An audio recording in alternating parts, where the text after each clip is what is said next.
नमस्कार शेतकरी बांधवांनो. तर आपल्या यूट्यूब चॅनलमध्ये सर्व शेतकरी बांधवांचं स्वागत आहे.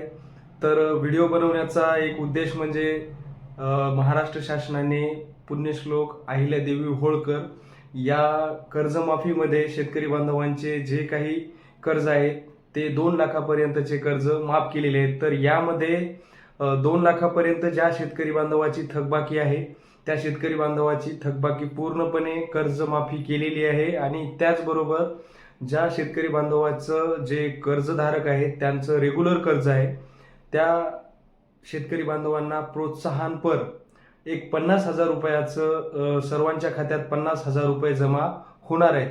तर ही खरंच सर्व शेतकरी बांधवांसाठी खूप महत्त्वाची आणि खूप चांगली गोष्ट आहे. तर शेतकरी बांधवांनो, तुम्ही तुमचं जर कर्ज रेग्युलर असेल किंवा जर थकबाकी असेल तर तुम्ही तुमचं कर्ज बँकेत जाऊन चेक करून घेऊ शकता. सप्टेंबर 2025 पर्यंतचे जे काही थकबाकी कर्ज आहे ते ह्या कर्जमाफीमध्ये बसणार. महाराष्ट्र सरकारने जो कर्जमाफीचा निर्णय घेतलेला आहे तो शेतकऱ्यांसाठी चांगला आहे की वाईट आहे तो शेतकरी बांधवांनी कमेंटमध्ये नक्की कळवावा. जय जवान जय किसान.